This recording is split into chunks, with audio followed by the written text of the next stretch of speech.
जो महाराष्ट्र में सरकार बनी थी वह अननेचुरल थी, वो बन नहीं सकती, क्योंकि शिवसेना का और कांग्रेस का अलायंस हो नहीं सकता था। लेकिन वो हुआ, बीच में उनमें झगड़े भी हुए, तो ये जो एंड हुआ है ये तो काफ़ी देर हो गई है। ये तो सड़ा हुआ फल टूटा है, ये फल तो सड़ चुका था, क्योंकि ये बहुत ही गलत था, अनैतिक था, विचारहीन था। इसका एक ही विचार था कि हमें बीजेपी को आने से रोकना है, और उद्धव ठाकरे ने सारी विचारधारा छोड़ी, सब कुछ छोड़ा। और जो नवनीत राणा के साथ बर्ताव हुआ वो इतना ख़राब हुआ, सारी मर्यादाएं जिस प्रकार से तोड़ी गई, जबकि मैंने नवनीत को आज तक मतलब टीवी पे ही देखा है।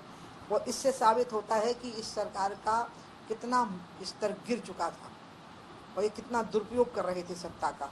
और इसलिए ये कोई बाला साहब ठाकरे की शिवसेना बिल्कुल नहीं थी, ये पूरी तरह से वो शिवसेना थी जो कांग्रेस की गुलाम थी और उनके एजेंडा पर चल रही थी। ये कांग्रेस की बी टीम थी ये शिवसेना, ये बिल्कुल बाला साहब ठाकरे की शिवसेना नहीं थी। इसलिए ये जो हुआ है ये तो होना ही था।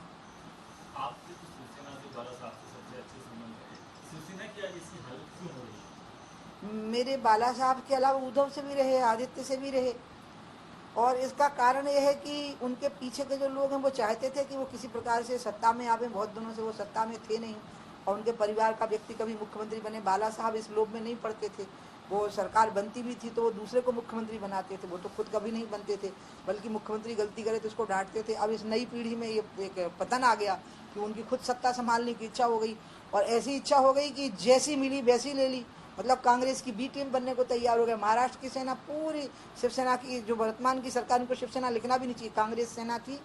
ये भले ही दिखाते थे कि हमारा कांग्रेस से टकराव है, लेकिन ये पूरी तरह से कांग्रेस के एजेंडा पे चलते थे।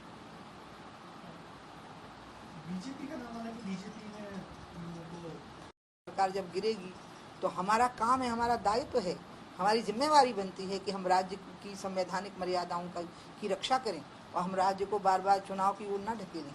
क्योंकि पहले ये चलन रहा है कि सरकार डिसमिस कर दो, कि वैसा कर दो, ऐसा कर दो, नहीं, ये नहीं होना चाहिए। और इसलिए बीजेपी का रोल बिल्कुल ठीक है, और हम पूरी कोशिश करेंगे कि महाराष्ट्र की जनता का हित हमारे लिए प्रमुख रहे, वो किसी संकट में न पड़े। बीजेपी सरकार बनाएगी। ये मैं कैसे अपनी तरफ से एडवाइस दे सकती हूँ कि वहाँ बीजेपी सरकार बनाए कि न बनाए। मैं एक बात कह सकती हूँ कि महाराष्ट्र की जनता का हित हमारे लिए सर्वोपरि होना चाहिए, और हमें बार बार चुनाव की ओर जाना, यानी भारी खर्चा करना, ये सब चीज़ों से बचना चाहिए। ये मैं कहूँगा इस सरकार को तो जरूर गिराना चाहिए। ये महिला विरोधी है, ये गरीब विरोधी है, ये हिंदुत्व विरोधी है, और इसने बहुत सारे ऐसे कदम उठाए हैं जो राष्ट्रीय हित में नहीं थे।